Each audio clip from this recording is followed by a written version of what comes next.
Y bien, antes de continuar, veo que prácticamente todos enviaron su tarea, como debía haber sido.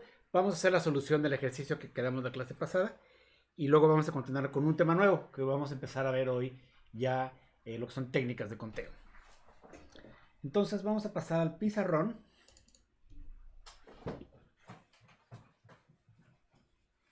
Entonces, la clase pasada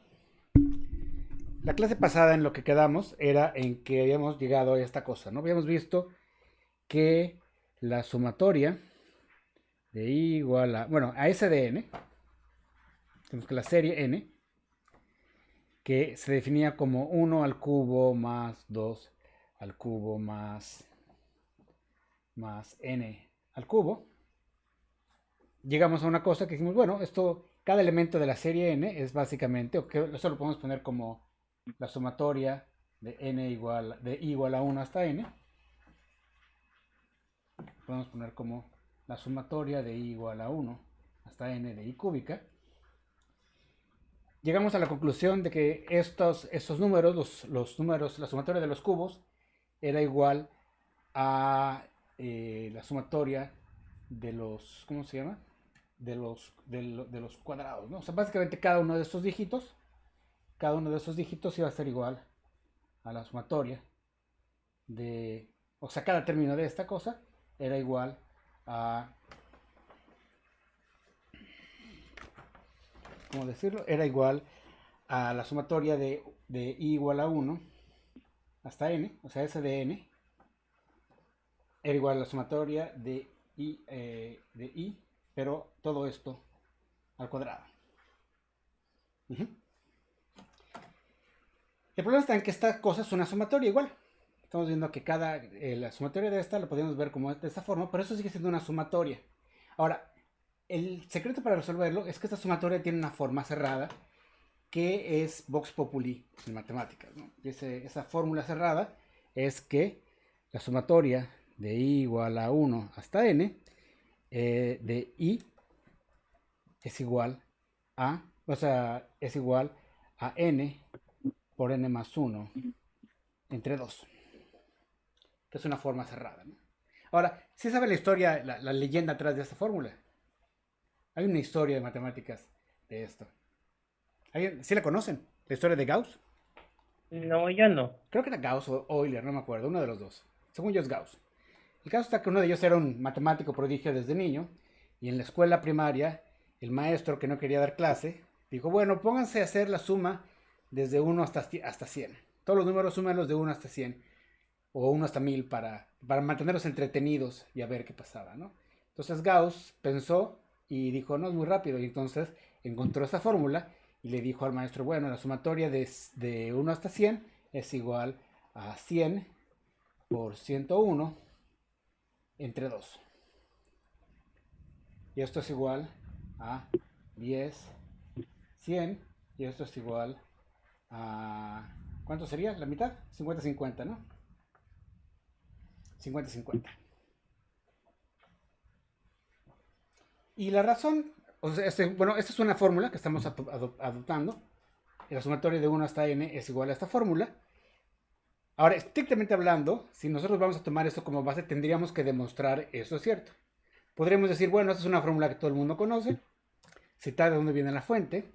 Hay una demostración, ¿cómo se dice? Una demostración gráfica. Decimos, bueno, si tenemos 1 es aquí, si tenemos 2 es aquí, es 1, 1 más 2 es 3, y sería 1 más 2 más 3 sería 5. Y lo que queremos es calcular esta área de esta región. Entonces esta región, básicamente, pues lo detenemos en 4, vemos que un área de 4 por 4, pero estamos tomando que todos los que están abajo de la diagonal, que sería, todos los que están abajo de la diagonal es n menos 1 al cuadrado entre 2. N menos 1 al cuadrado es básicamente el cuadrado que tenemos aquí, pero es que tenemos la mitad. Y luego, más los que están en la diagonal, más n. Entonces esto nos quedaría n cuadrada más 2n más 1 entre 2, o podemos ponerle más 2n, ponemos todo esto entre 2. Esto nos quedaría como n cuadrada más 4n más 1, todo esto entre 2. Y esto será que se descompone en n por n más 1. N por n más 1, a lo mejor me estoy equivocando aquí. N por n más 1 es igual a n cuadrada más n, ¿no? Y no, esto no sale bien. Creo que estoy haciendo mal, el desarrollo que lo hice aquí está mal.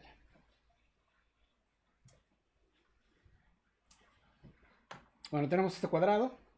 El chiste está en que estamos agarrando, un lado es n, el otro lado es n menos 1.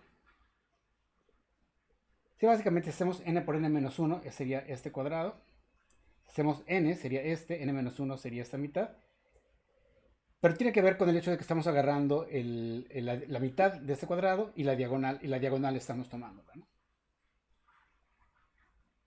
Y es entre 2 porque entre 2 es el área de un cuadrado.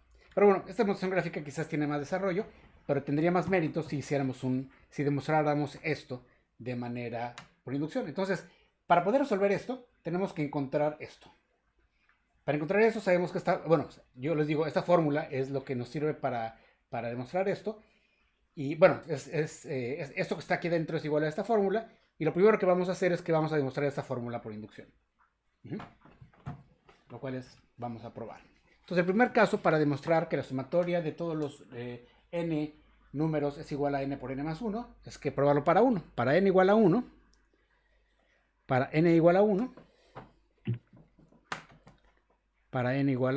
tenemos que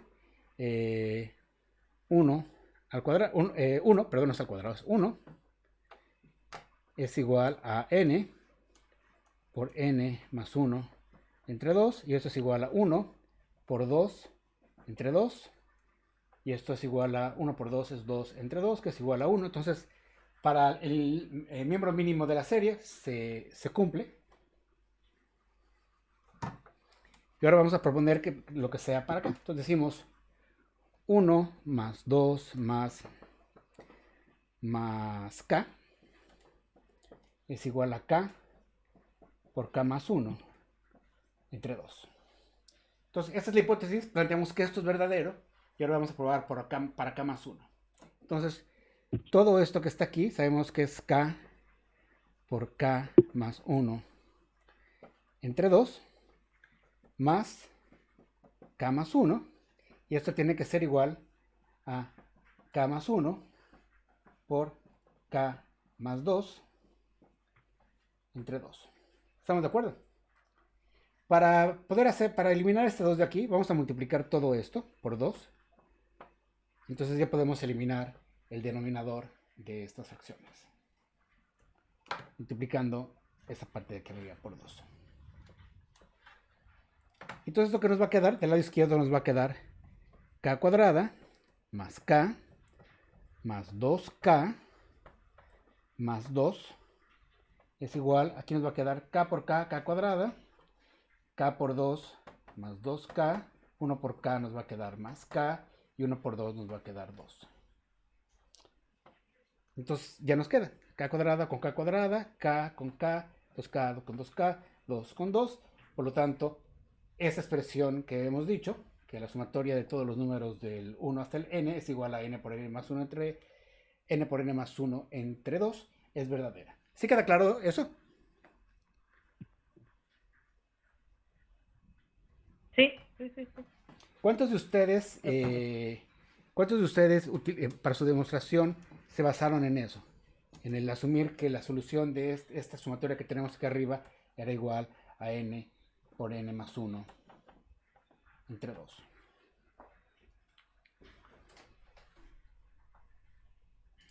No, yo no. ¿Alguien más? Profe, yo, digamos, yo llegué a esa solución, o sea, llegué a esa solución parcial al principio del ejercicio y a partir de ahí fue que desarrollé la respuesta. Ok, muy bien. Vamos a ver la respuesta. Yo lo comencé a hacer como que al tanteo, pero nada más lo diferente es que tiene el cuadrado. Exacto. Bueno, Tiene, o sea, n cuadrada más, n, así como está, n cuadrada, y luego n más 1 al cuadrado, inclusive en lugar de 2 al 4. Y ya después cuando desarrollé esa cosa, sí llego como a esa parte que está diciendo. Sí, pero bueno, aquí al ponerlo al cuadrado es la misma expresión, ¿no? Si ponemos, bueno, no Sí, es la misma expresión, pero exactamente, sí. están poniendo aquí al cuadrado. Pero básicamente lo que está, aquí lo puse demasiado grande, esta llavecita es solo lo que está dentro, ¿no? Todo lo que está dentro es igual a esto, el cuadrado está afuera. Sí, sí, sí, Pero bien, exactamente. entonces lo que nosotros tenemos que demostrar ahora, ya que llegamos a esto, lo que tenemos que demostrar, No te y, disculpa el interrumpo ahí. sí, A ver, yo, ya lo yo borré, ¿qué llegué a pasó? esa misma, ¿Lo yo pongo otra llegué a vez? esa misma solución. Ok, ¿Me escuchas? sí, te escucho. Pero antes de llegar ahí, hice, o sea, como que busqué otra, pero que Ajá, por inducción nunca la pude probar. Que es en base a lo que yo le había comentado en la clase pasada. ah, De que, por ejemplo, yo puse que S en N ujú. se puede irlo escribiendo. Te perdimos. Oye, te perdí, no te oigo. ¿Me escucha ahora? Ahora sí. Puede ir escribiendo lo que le voy a decir.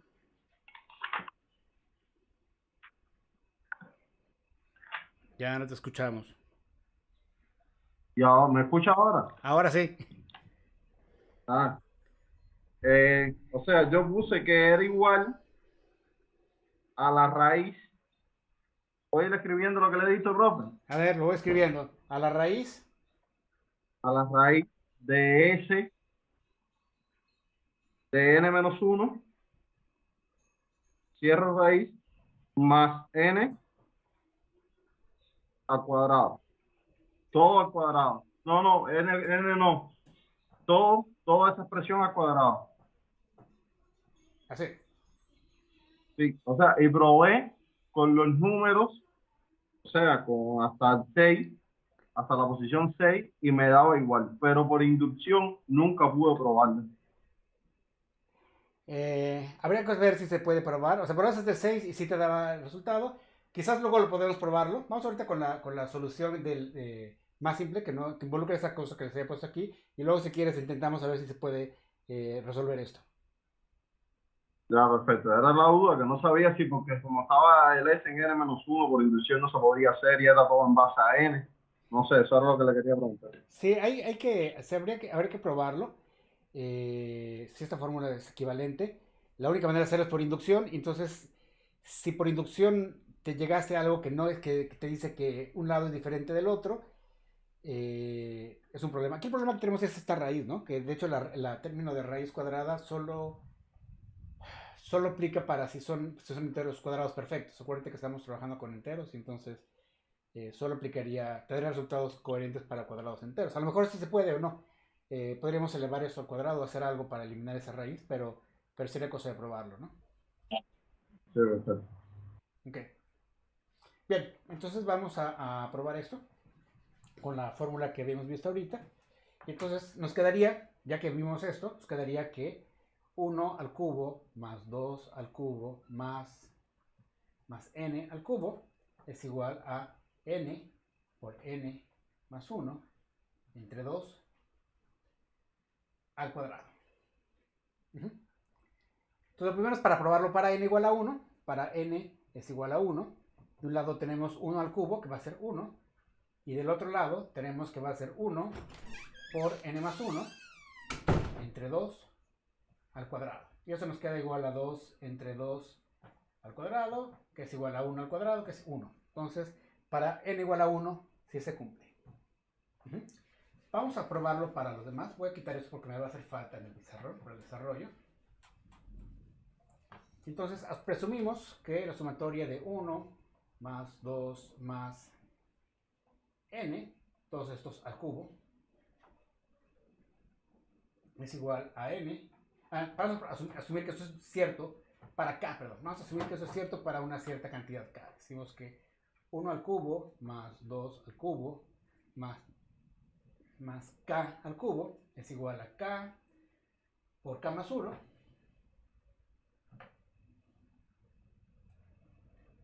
entre 2, todo esto al cuadrado. Asumimos que eso es verdad, entonces esta hipótesis, asumimos que esta hipótesis es verdadera y entonces probamos para k más 1. Entonces todo esto asumimos que es esto, entonces aquí nos va a quedar k por k más 1 entre, más de la es entre 4, dejamos el cuadrado nada más para arriba, entre 2 más, ¿qué sería lo que tendríamos acá? Nos quedaría k más 1 por k más 2 entre 4 al cuadrado. Y asumimos que esto es igual. Ah, no, perdón. Estoy poniendo la otra parte. Todo esto es la sumatoria desde 1 hasta acá. Y aquí sería más k más 1 al cubo. Y ahora esto sí es igual a k más 1 por k más 2. Todo esto al cuadrado entre 4. Para eliminar el denominador, vamos a multiplicar esta parte por 4. Y así ya podemos eliminar el denominador de esta expresión, ¿no? Nos quedamos con una expresión más simple. Y bueno, habrá que desarrollar toda esta expresión. No voy a poner el desarrollo porque nos vamos a pasar mucho tiempo haciendo el desarrollo y es pura talacha algebraica. Pero al final de cuentas les queda algo como esto. Les debe quedar algo como x a la cuarta más 6k cúbica más 13k cuadrada más 12k más 4. Y eso de ambos lados. Y por lo tanto se demuestra que sí es cierta la verdad. Eso pudieron haberlo tenido factorizado de alguna otra manera, pero básicamente eso es a lo que se llega después de hacer el desarrollo en ambos lados. ¿Alguien encontró algo similar a eso?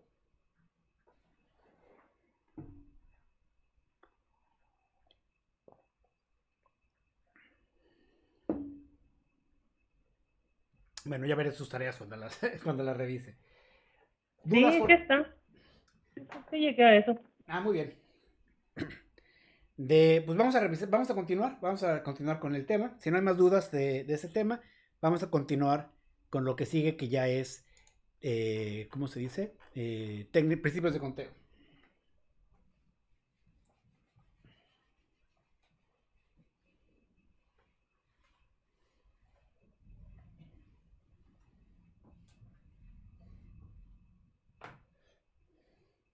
Entonces, lo primero que vamos a ver cuando hablamos de principios de conteo es de funciones, que vamos a definir qué es una función.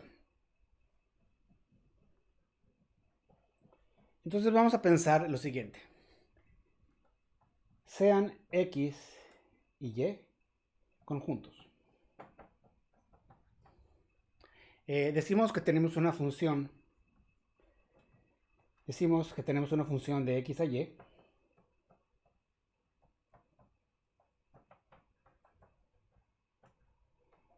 De x a y.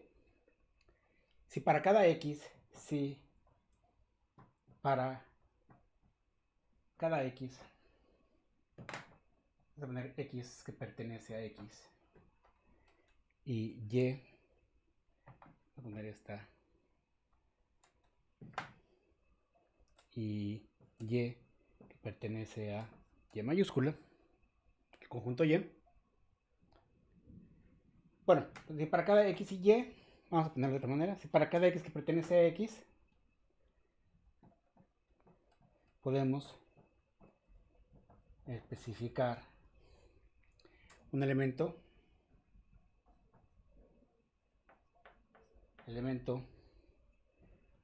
único y que pertenece a y, al cual denominaremos f de x. Entonces x es un miembro del conjunto x, y es un número a que correspondería esa función. Podemos decir y es igual a f de x, o podemos decir que f es un mapeo que va de x a y.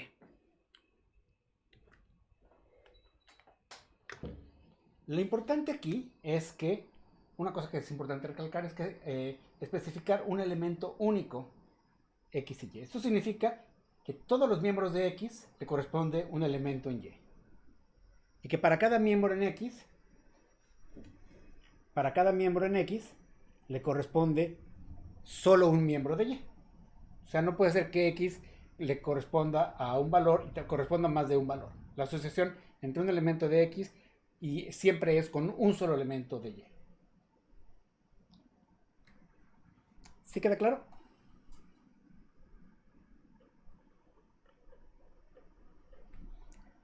Bien, cuando nosotros hablamos de funciones, las funciones las podemos definir de dos maneras. De una manera es por enumeración, simplemente enumerando las relaciones entre el conjunto X y Y. Una función la podemos definir por enumeración.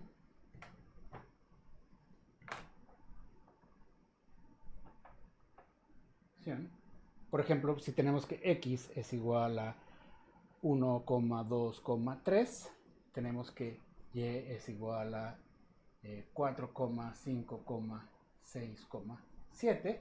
Nosotros podemos decir que f de 1 es igual a 4, que f de 2 es igual a 7 y que f de 3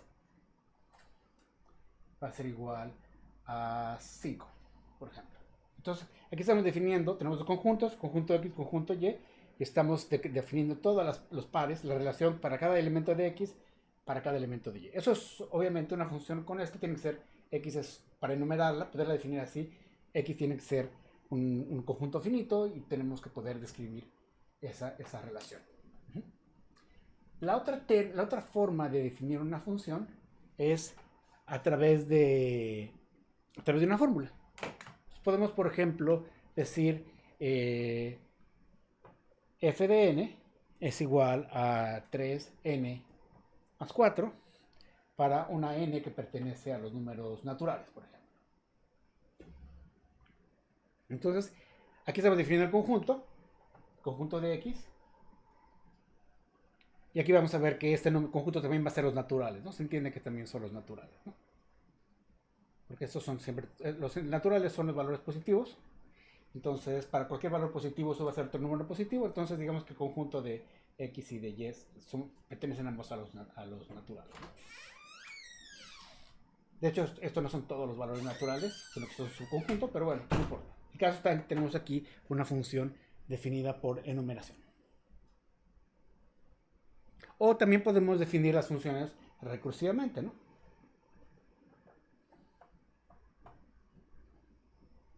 Podemos decir que f de x es igual, vamos a poner una función conocida que sería la función del ¿cómo se dice? La función del factorial. Factorial es una función de n que va a ser igual a 1 si n es igual a 0 y si no va a ser igual perdón, aquí puse 1 y, ¿verdad? Va a ser igual a 1 si n es igual a 0 y va a ser igual a n por factorial de n menos 1 de otra manera. Entonces, esto es otra definición de una función que la estamos haciendo de manera recursiva. Otra propiedad importante, ¿hasta aquí vamos bien? Estas son cosas bastante básicas que ya todos ustedes deben estar familiarizados. No nos estamos definiendo, digamos, reglas básicas para empezar a poder trabajar con esto, ¿no? La siguiente es que las funciones se pueden componer o se pueden combinar a través de una operación que se llama composición.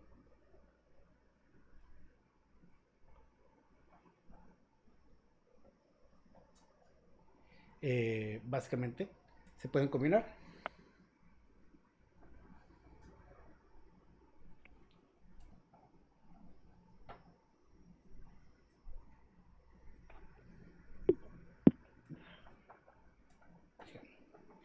Y por composición es lo siguiente: si tenemos que f es una función que va de x a y, y tenemos g, que es una función que va de y a z, nosotros podemos generar una función que va a ir de x a z, que vamos a llamar h, ¿no? Y esa función h la podemos escribir de la siguiente manera. La podemos escribir como g de f de x, o bien una notación muy popular para hacer esto es poner simplemente gf de x. Hay gente que también utiliza una notación que es gof de x. Pero todo eso es una composición, ¿no? Entonces evaluamos una función, en x nos da un valor y, ese valor y lo evaluamos en la función g, que nos da z, y entonces hace un mapeo que va desde x hasta z, y es una nueva función. Y a esto llamamos composición de funciones.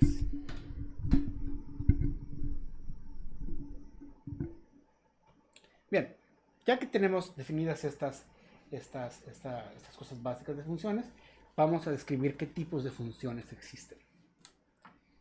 Entonces, decimos lo siguiente. Si f es una función de x a y, decimos que una función es sobreyectiva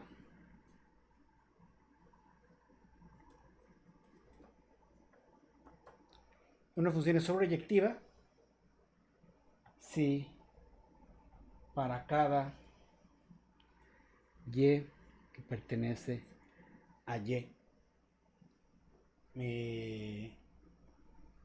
si cada y que pertenece a y, no, si para, ¿no? Si cada y que pertenece a y es un valor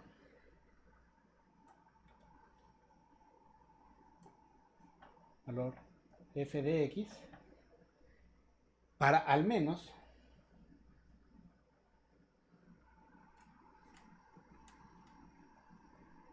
esta es parte delicada, la parte importante, un valor de x.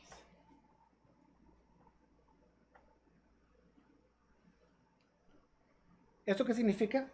Un tipo de función sobreyectiva. Si pensamos en nuestra función x y y, tenemos por ejemplo aquí los valores 1, 2 y 3, y aquí tenemos los valores de, bueno, b, d y c. Entonces, vamos a ponerlo un poquito más grande para que nos quede mejor el ejemplo. 4, tenemos el ejemplo de que está formado por 4 elementos y el y por otros 3 elementos. Nosotros podemos denotar la relación que existe entre x y y de la siguiente manera. El 1 mapea al b, el 2 mapea al d, el 3 mapea al c y el 4 mapea al c. ¿Qué significa esto? Significa que, cuando es sobreyectiva, significa que para cada valor de y le corresponde al menos un valor de x. Eso significa que ningún elemento de y puede no estar relacionado con un elemento de x. Para cada elemento de y existe al menos un valor de x. Incluso si puede ser que algún valor esté asociado con dos valores de x, no con uno, pero todos tienen que tener al menos una asociación con un elemento de x. Y eso es una función sobreyectiva. Acuérdense que la regla que habíamos definido para funciones es que cada elemento de x le debe corresponder solo un valor de y. Es lo que habíamos dicho al principio de la definición de las funciones, es que para cada elemento de x le corresponde un elemento único de y. Cuando hablamos de sobreyectividad, estamos diciendo que para cada elemento y, al menos un valor de x está asociado con cada elemento de y. La siguiente tipo de función es sobreyectiva. La siguiente definición son las funciones subyectivas.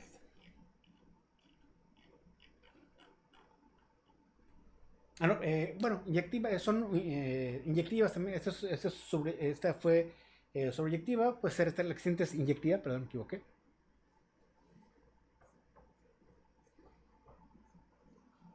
Y una función inyectiva es básicamente la misma definición, pero en vez de ser al menos, es a no más de un valor. Para a lo más un valor de X.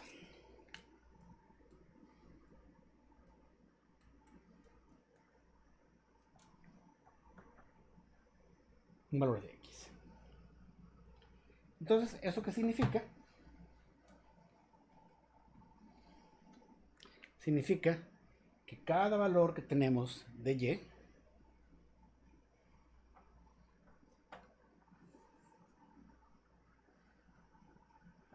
está asociado a lo más con un valor de X. Tenemos aquí X, tenemos aquí Y. Entonces podemos decir que este va con este va con este va con este.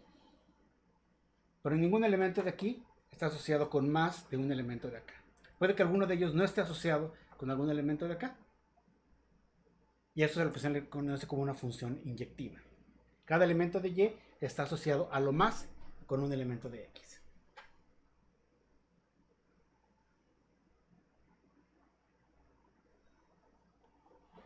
¿Sí queda claro esto?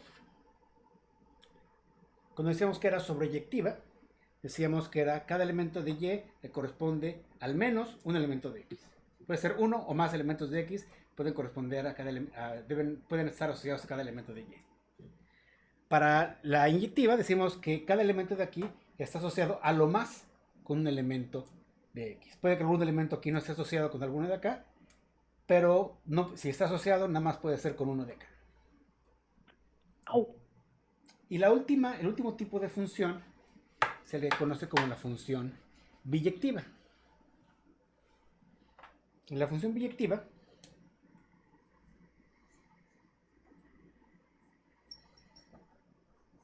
especifica que es una función es biyectiva. Me cambio de plumón que este ya no quiere pintar. Una función es biyectiva si es inyectiva y sobreyectiva. Sobreyectiva. Y eso implica lo siguiente, que tenemos X, tenemos Y, tenemos aquí 1, 2, 3, tenemos aquí A, B, C. Significa que para cada elemento de X le corresponde un valor de Y únicamente. Y cada valor de Y le corresponde un valor de X. Ningún elemento de Y se queda sin aparearse y cada uno de ellos está asociado con solo un 1 de X. ¿Sí queda claro? Acuérdense, sobreyectiva es cuando esto está asociado con al menos 1 de X. Cuando es inyectiva es cuando esto está asociado a lo más con un elemento de X. Y si es biyectiva es que se cumplen las dos condiciones. Y cuando eso ocurre es porque cada elemento de aquí corresponde con un elemento de aquí. O cada elemento de aquí corresponde con un elemento de aquí exactamente.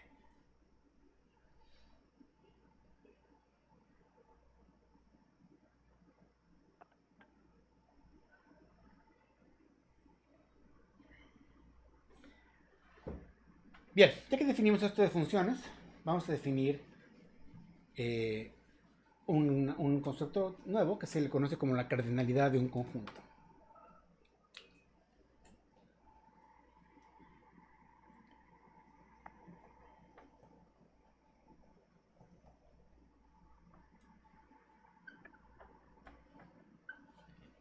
Para definir, básicamente queremos decir cuántos miembros tiene un conjunto. Básicamente la cardinalidad de un conjunto es el número de conjuntos que existen el número de miembros que tiene un conjunto. Entonces vamos a definir que el conjunto de los n números naturales es igual a 1, 2, 3, hasta n. Entonces, si x es un conjunto y n minúscula es un número positivo,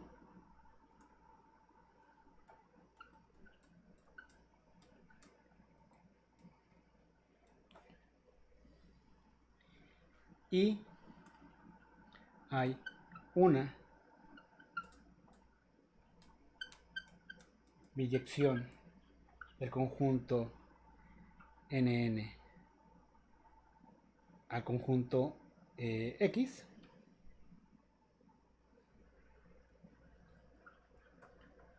decimos que N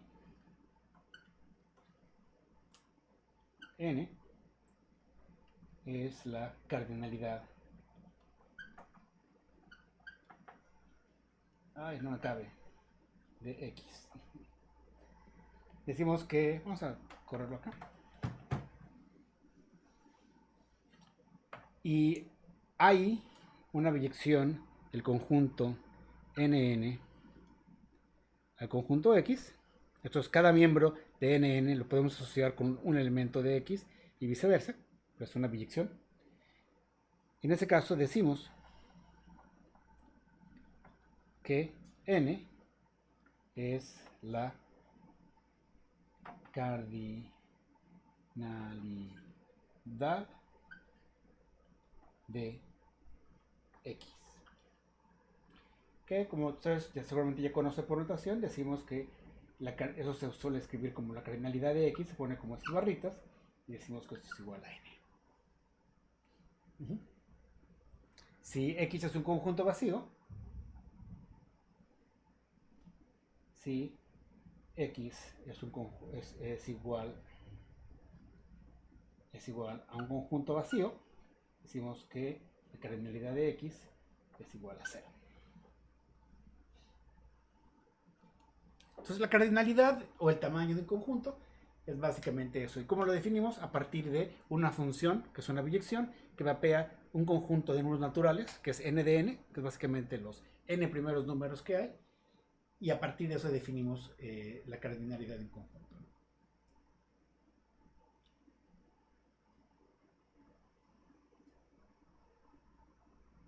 ¿Hasta aquí vamos bien? Sí, sí, sí. Muy bien. Todo lo que estamos viendo ahorita van a ser un montón de definiciones, pero vamos a trabajar un poquito con eso. Antes, creo que hay un ejercicio interesante, antes de seguir, para tomar un pequeño descanso. Creo que hay un ejercicio interesante que me gustaría que revisáramos en términos de si un conjunto es, de los tipos de conjuntos. Permítanme, déjenme encuentro mi libro, que lo debo tener por aquí, porque ahí están los ejercicios y eso lo podemos explorar. Permítanme un segundo.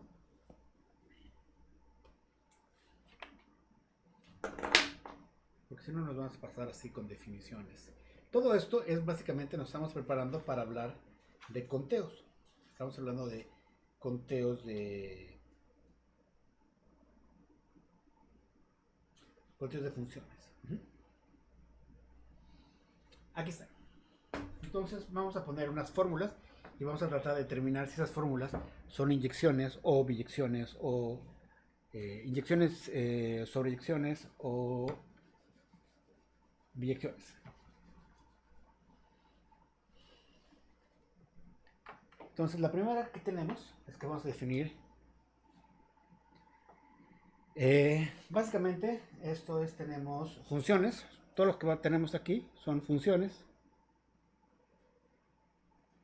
que van de z, el conjunto de los enteros, al conjunto de los enteros. Tenemos funciones que van del conjunto de z a z. La primera función que tenemos es f de x es igual a x cuadrada. ¿Esta función qué es? ¿Es una inyección, una biyección o una subyección? Si quieren lo podemos ver. Ahí dice al cuadrado, profe. X cuadrada, sí.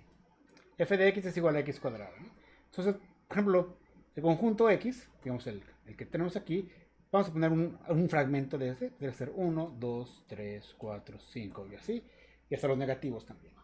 Y esto lo asociaríamos con conjunto f de x, y igual a f de x, que sería el 1 iría asociado con el 1 al cuadrado, el 2 iría asociado con el 4, el 3 iría asociado con el 9, el 4 con el 16, el 5 con el 25, y así sucesivamente. ¿Qué pasaría con el menos 1? El 0 iría con el 0. Lo del 1, ¿no? El menos 1, ¿con quién iría? Con el 1, ¿no? Con el 1.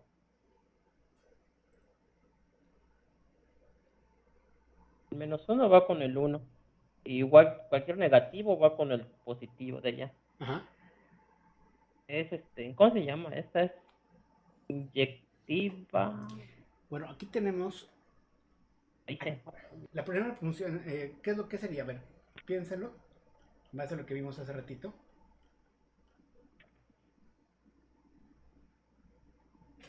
No sería sobreyectiva. Sobreyectiva. ¿Cuál sería? Sobreyectiva.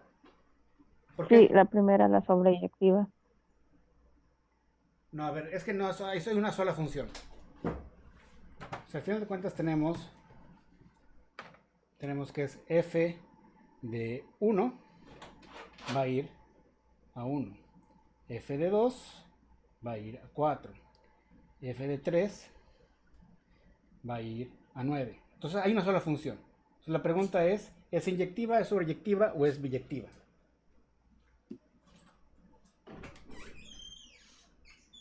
Sobreyectiva. Por ejemplo, sobreyectiva. Para cada elemento que está aquí, corresponde con... ¿Qué corresponde? Con f de -1 también corresponde a esta, ¿no? Entonces significa que cada elemento de aquí corresponde, puede ser con dos elementos de acá, y al mismo tiempo hay elementos que tenemos aquí, por ejemplo 3. Bueno, por eso no importa, ¿no? Porque eso no está definido esos valores. Entonces, ¿cuál sería aquí? Sería cada elemento de y está relacionado con al menos un elemento de acá. ¿Estamos de acuerdo? Si agarramos todos los valores que son cuadrados, que son los enteros positivos, cada elemento de aquí va a estar relacionado con dos elementos que están acá. El 0 va a estar relacionado con solo uno. Entonces, como dijeron bien, sería sobreyectiva, ¿no? Bien, vamos a ver la siguiente función, que sería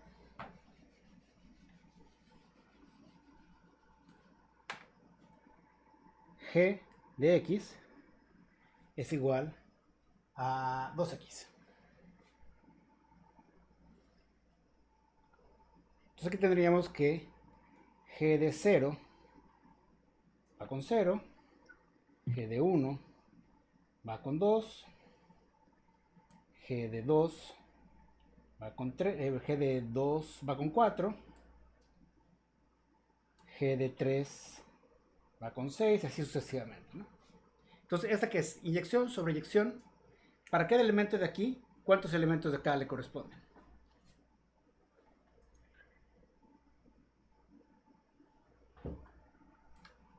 ¿Alguien? Este es el conjunto X, pues, este es el conjunto. ¿Cuál fue la pregunta, profe? La pregunta es, ¿esa función es inyectiva, sobreyectiva o subyectiva? Acuérdense, este que tenemos aquí es, digamos, el conjunto Y.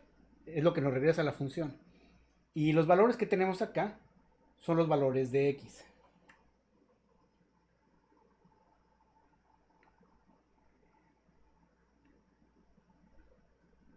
Es biyectiva, ¿no? Es biyectiva. Para cada elemento de aquí le corresponde uno de acá. Sí, porque inclusive es el negativo, ¿no? Si le pongo un -1, da un -2. Ajá. Entonces sí, es biyectiva porque para cada uno Sí. corresponde uno únicamente, ¿no? Entonces para cada uno corresponde uno, no hay ninguno aquí que se quede huérfano, como en el caso anterior. En el caso anterior los valores negativos no se quedan huérfanos, pero en este caso es una relación 1 a 1. El último ejemplo que tenemos es igual a, sería h de x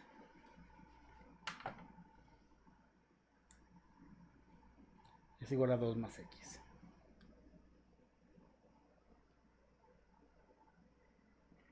Y también sería biyectiva, ¿no?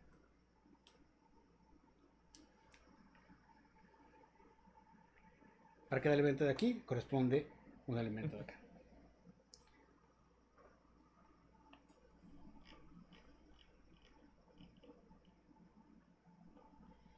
Bien, vamos a seguir. Habíamos visto cardinalidad antes de avanzar en esto. Y cuando hablamos de cardinalidad, lo que nos falta es qué pasa cuando tenemos conjuntos.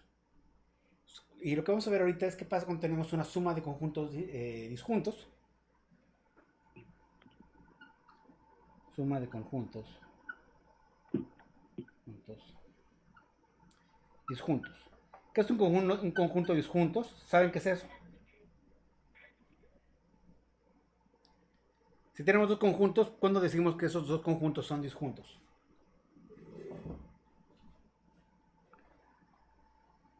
¿Alguien lo sabe? ¿Se acuerdan? Profe, disculpe, es que a veces no lo escucho bien. ¿Usted puede repetir la pregunta? Sí, la pregunta es, ¿cuándo dos conjuntos son disjuntos? Ah, no, ahí no sabría. Quizás lo conocemos con otro nombre, así no Ok, sabría decirle. vamos a ver. Entonces decimos que dos conjuntos son disjuntos cuando no tienen elementos en común. Básicamente decimos que si A y B son disjuntos,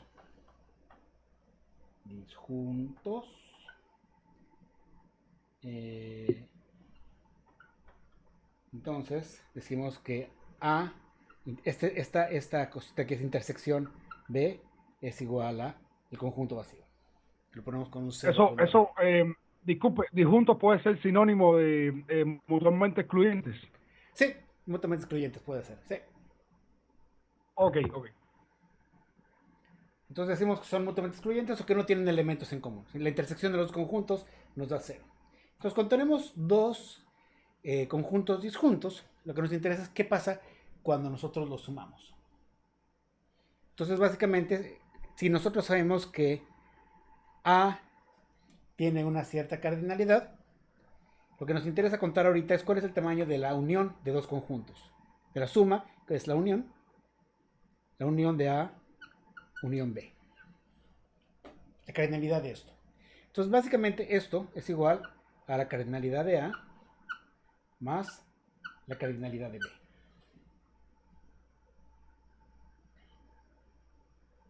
Y si son n conjuntos que estamos sumando, podemos pensar que la unión de i igual a 1 hasta n de un conjunto xy, la cardinalidad de esta, ¿sí entienden qué es lo que estoy haciendo aquí? Es el símbolo de unión, pero lo estoy haciendo como la sumatoria de n conjuntos, ¿no? O sea, básicamente si yo pongo la unión de i igual a 1 hasta 2 de x de y, esto es igual a x de 1 más, o unión es lo mismo, más unión con x de 2, unión con x de 3. ¿Sí queda clara esta notación? La unión es básicamente la unión consecutiva de una serie de conjuntos. Entonces aquí tenemos la definición de cuál es la cardinalidad de conjuntos disjuntos, de dos conjuntos disjuntos, pero si tenemos n conjuntos disjuntos, eso lo podemos expresar así. La cardinalidad de estos conjuntos podemos verlo como la cardinalidad, como la sumatoria de i igual a 1 hasta n de la cardinalidad de x de y. Entonces si tengo tres conjuntos disjuntos que son A, B, C, y la cardinalidad de A es igual a 3 y la cardinalidad de B, vamos a hacerlo con un ejemplo más fácil. Vamos a pensar que tenemos un conjunto A que está definido por 1, 2, 5. Y tenemos un conjunto B que es igual a 3, 4, menos 1. Y tenemos un conjunto C que va a ser igual a 8,2. Entonces, la cardinalidad de A va a ser igual a 3. La cardinalidad de B va a ser igual a 3 también. Y la cardinalidad de C va a ser igual a 2. ¿Estamos de acuerdo? Entonces, la cardinalidad de A unión B es básicamente la cardinalidad del conjunto formado por A unión B. Bueno, A unión B. 3. A unión B. No. A unión B sería igual a ¿qué? Sería a 1, 2, 5, 3, 4, menos 1. Tenemos 6. Entonces, esto sería igual a la cardinalidad de A más la cardinalidad de B, y esto es igual a 3 más 3 y es igual a 6. Aquí vemos, ¿no? Que sale 6. Si lo hiciéramos con los 3, la cardinalidad de A unión B unión C,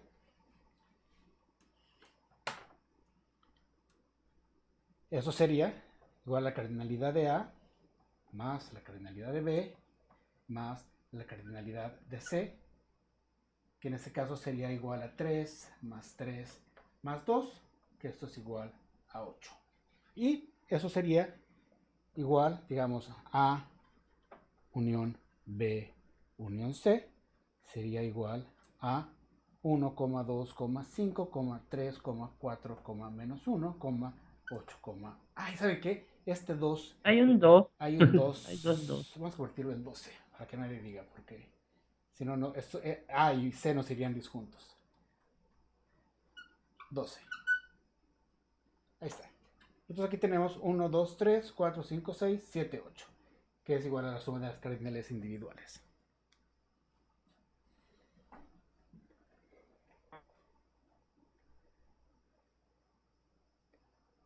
¿Hasta aquí vamos bien?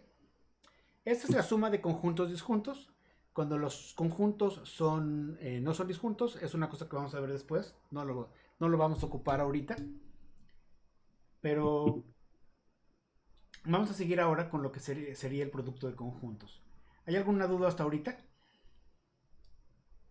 No. No, ahora todo bien. Yo había comentado que si la cardinalidad usted la pone como sea o sale de algún lado. La cardinalidad, ¿cómo yo la pongo de donde sea? La cardinalidad es el número, es el tamaño del conjunto, es el número de elementos que hay en un conjunto. Entonces, en este caso A tiene 3 elementos. Acuérdate, cuando hacemos cardinalidad, decíamos que la cardinalidad estábamos haciendo una biyección entre el conjunto y un conjunto NN. NN, que está formado por 1, 2, así hasta N, ¿no? Entonces, cuando queremos contar cuántos elementos hay en A, lo que hacemos es que establecemos esta biyección entre esa función y esta función. Entonces podemos decir, este 1 va con este 1. Este 2 va con el elemento 2. Este 5 va a ir con el elemento 3. Y ya tenemos una relación para cada elemento de A, tenemos una relación con solo un elemento de NN, ¿no? Este es el conjunto A, son miembros del conjunto A. Es el conjunto N de N. Entonces vemos que el valor más grande que llegamos aquí fue 3.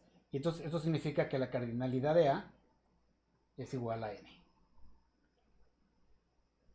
Y es lo que hacemos cuando contamos. Cuando tenemos una cosa, estamos haciendo tenemos un conjunto de números enteros, que es 1, 2, 3, positivos, los números naturales, 1, 2, 3, 4, 5, 6. Y entonces lo que establecemos es una relación entre el número de elementos que hay en el conjunto y los primeros n elementos que hay en el conjunto de los números naturales. Y el número natural más grande corresponde con la cardinalidad del conjunto. ¿Sí queda claro eso?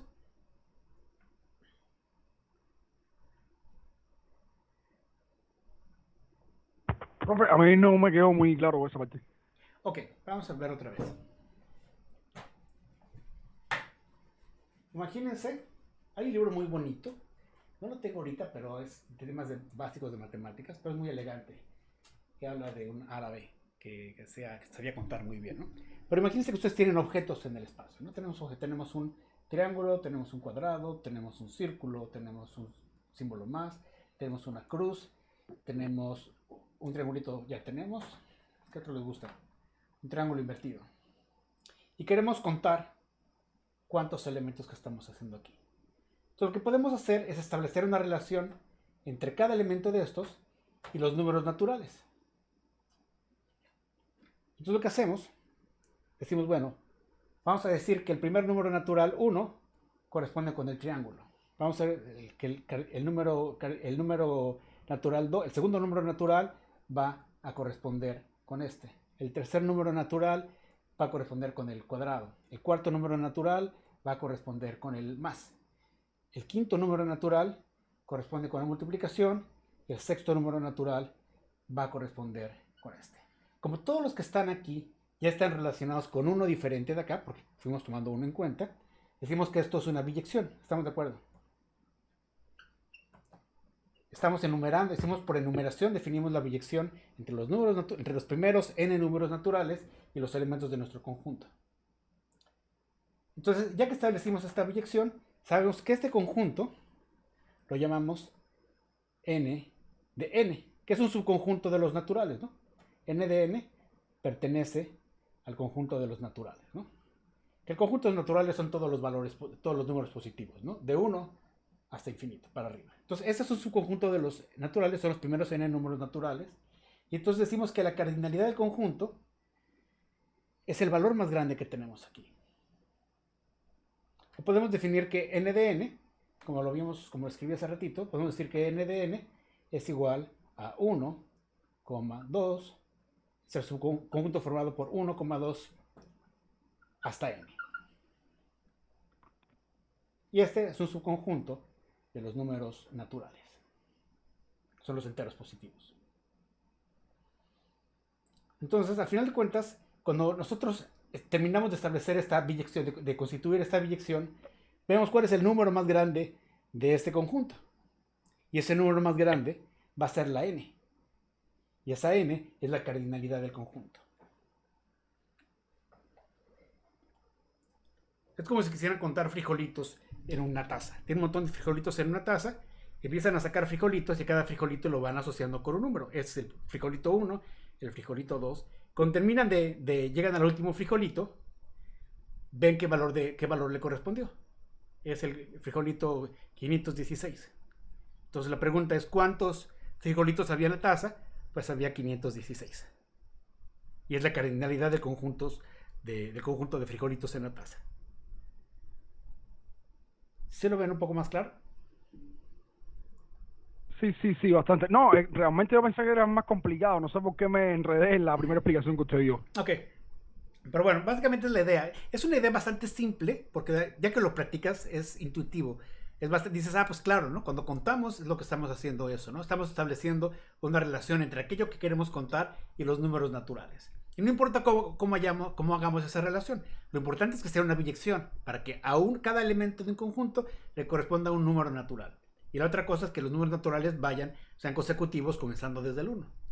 Entonces, ya que haces eso, el contar el tamaño del conjunto, el número de elementos del conjunto va a ser el número natural más grande asociado que tienes.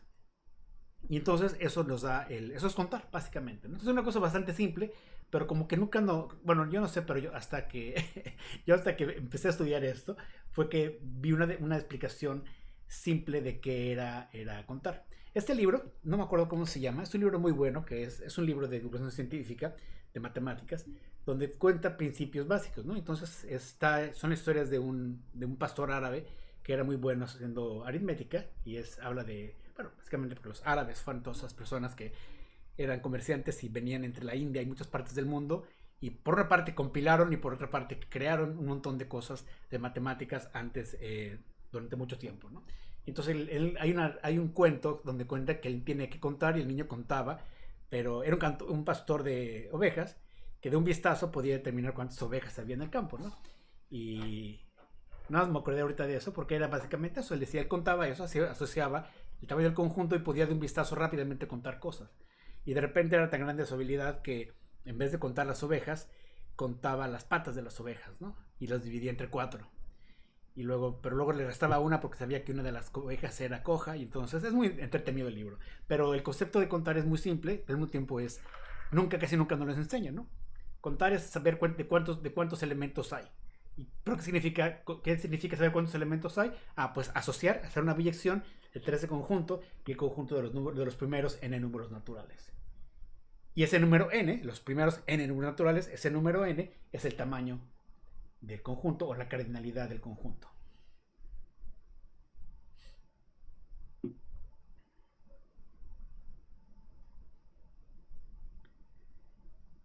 Vamos a dejarlo hasta aquí por hoy. Esta parte es un poquito ardua al principio porque son un montón de definiciones, pero vamos a continuar con esto la siguiente clase. Vamos ahorita bastante bien de tiempo y vamos a dejarlo hasta aquí por hoy. ¿Tienen alguna duda, alguna cosa que quieran comentar? Todo esto, lo que estamos viendo es el capítulo 2 del libro ¿cómo se llama? Del libro de Biggs, si quieren echarle una revisada. Y nada más. Creo que sí les compartí el Biggs, ¿verdad? Les compartí el texto. Sí, en el Dropbox, ¿no? Sí, es un archivo en DJBU que se puede abrir hay un programa para verlo. Entonces, si alguno de ustedes tiene problemas para acceder a él, avísenme, yo trato de ver cómo le hago. Pero todo esto que estamos viendo es el capítulo 2 del libro. La otra cosa que les quería comentar es que hay otra tarea que nos queda pendiente de recursión. Es una tarea que consiste en lo siguiente. Hay un libro que se llama Eshel, Gödel y Baja. No sé si alguno de ustedes lo conocen, la eterna trenza dorada. ¿Cuál es el nombre? Ahorita les enseño. Se llama Gödel, Escher y Bach. Ahorita les enseño cuál es el libro. Permítanme tantito.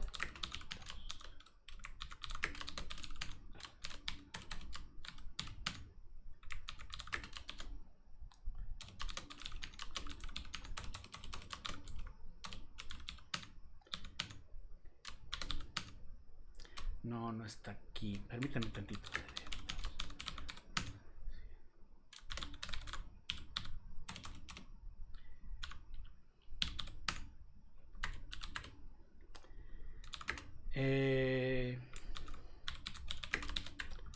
Permítanme tantito.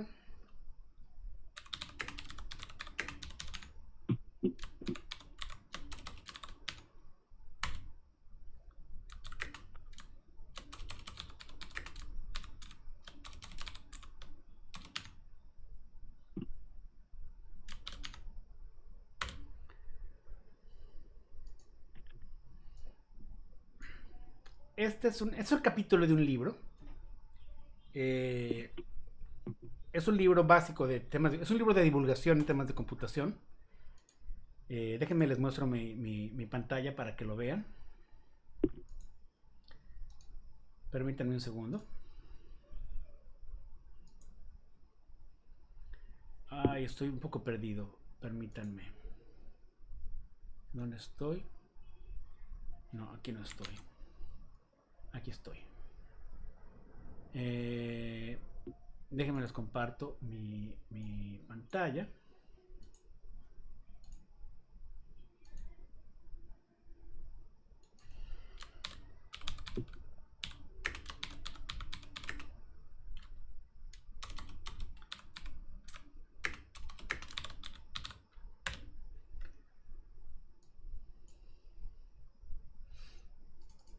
Está, ¿no? El libro de la portada del libro es este. Bueno, hay varias ediciones de este libro. Es un libro de divulgación de un autor que se llama Douglas Hofstadter, es un libro del 79, donde él establece relaciones entre tres personas. Uno es Kurt Gödel. Kurt Gödel es un matemático que descubrió una cosa que se llama el principio de incompletitud, que básicamente lo que significa es que sistemas formales o sistemas axiomáticos no pueden demostrarse en términos de sí mismos. Es algo bastante más complejo, que yo no comprendo completamente bien, pero es una idea muy poderosa. Es básicamente que si tienes un sistema formal cerrado, tú no puedes demostrar. Existen preposiciones en ese sistema formal que no pueden ser probadas ciertas o falsas en términos de sí mismos, ¿no? Y se le conoce como el principio de incompletitud. Y es una cosa que fue muy, muy importante, ¿no? Básicamente los matemáticos durante muchos años han tratado de, ¿cómo se llama?, de demostrar que hay una forma perfecta de hacer matemáticas, ¿no? Entonces primero, en el siglo XIX, un señor que se llama, creo que era Peano, empezó a tratar de establecer un planteamiento donde todo lo que se hacía en matemáticas se podía expresar a través de conjuntos. Y entonces llegó este señor que se llama, un filósofo y matemático muy famoso, que se llama Bertrand Russell, y Whitehead, un compañero de él, escribieron un libro que se llama Principio de Matemática, donde desinflaron la teoría de Peano y dijeron, no, tampoco, con los conjuntos no se puede hacer porque se pueden haber, ¿cómo se dice? Cosas que no se pueden resolver con conjuntos.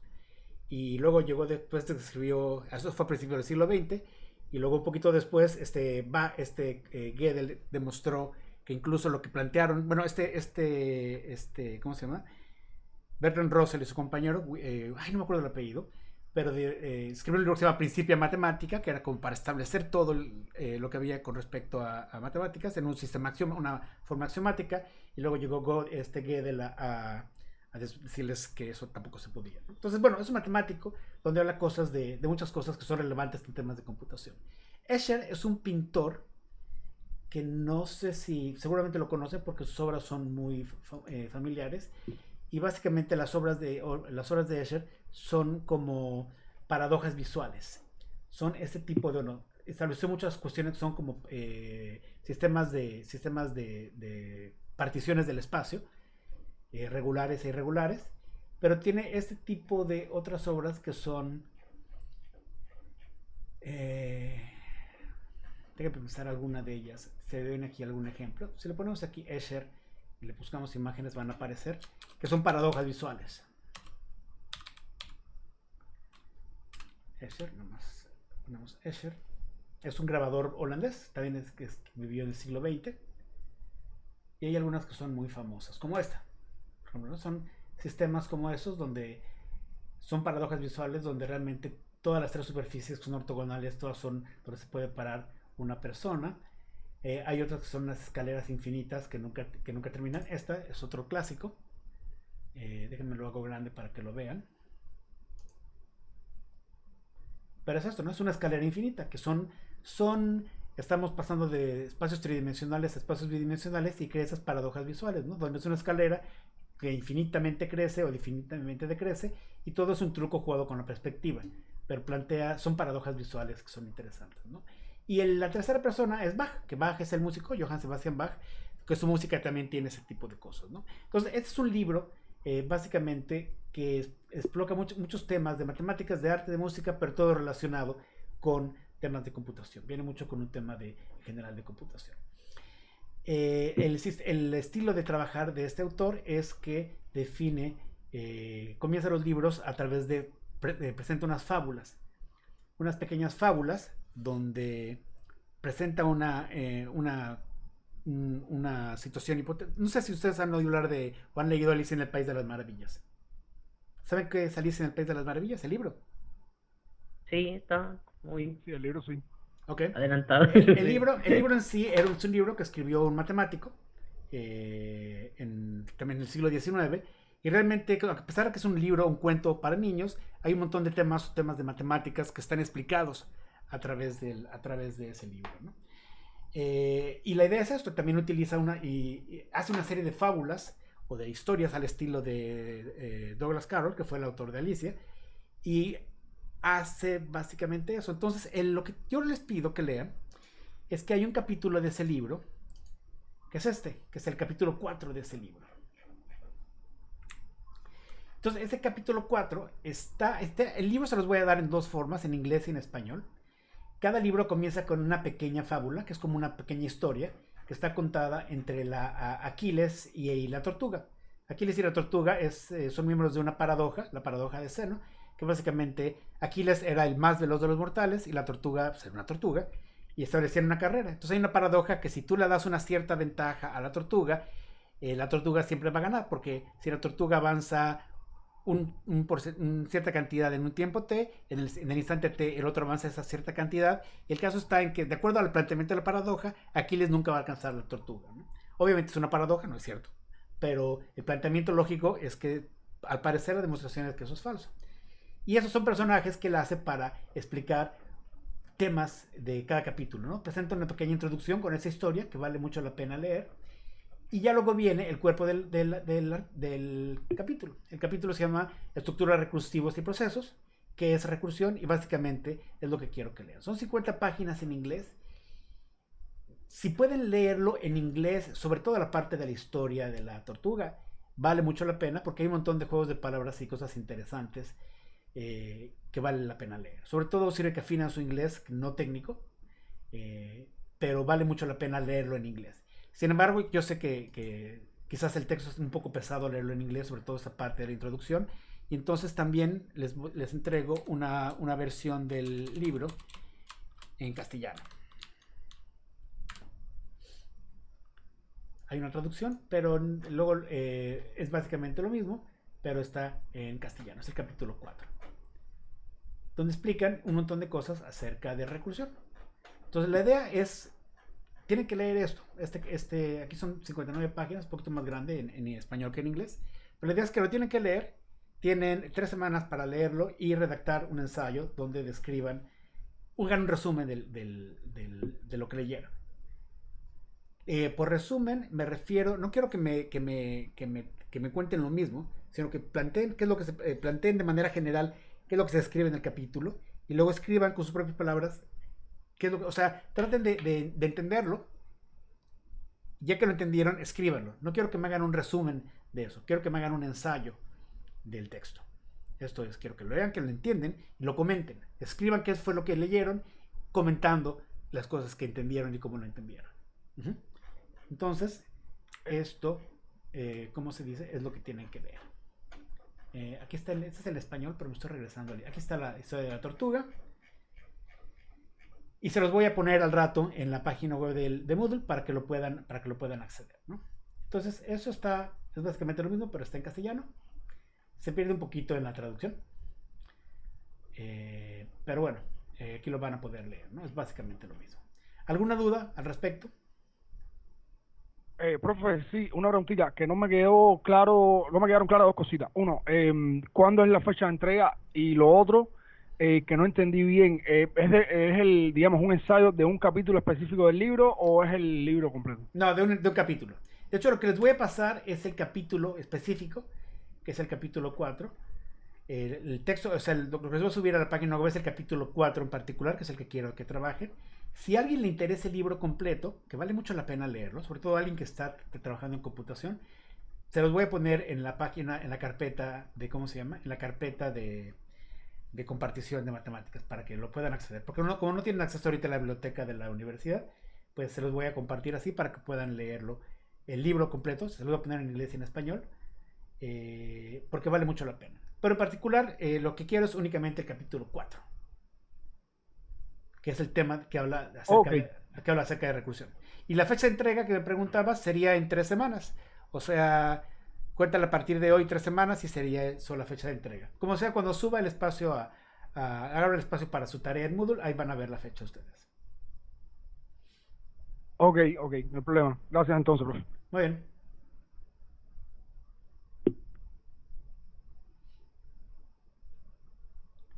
Y pues nada más. Sería, no sé si se quedan más dudas, nos veríamos el próximo martes. Vale, nos vemos, profe. Muy bien, nos vemos entonces. Cuídense. Nos vemos. Víctor, no te Bien. vayas, Víctor, no te vayas. Sí, claro. Quédate al final. Y Eduardo también, Edwin también, no te vayas a ir. Espérense tantito, no se salgan. Déjenme. Ok. Ahora sí, sálganse. Estaba tomando lista, capturando esta cosa para ver quién asistió. Seguimos. Quédense Edwin Ok. y Manuel, y Víctor, por favor. Los demás pueden retirarse. No, Se profe, que queda venga un Víctor, fin de semana. ¿y quién más? Y Edwin. Ah, ok, vale.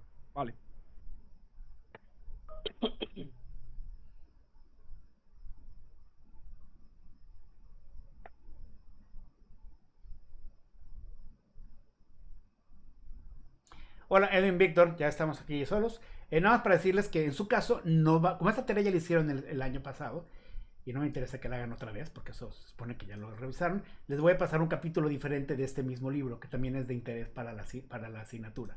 Entonces, nada más pongan atención porque se los voy a poner para ustedes. Se los voy a pasar por correo a ustedes para que lo hagan.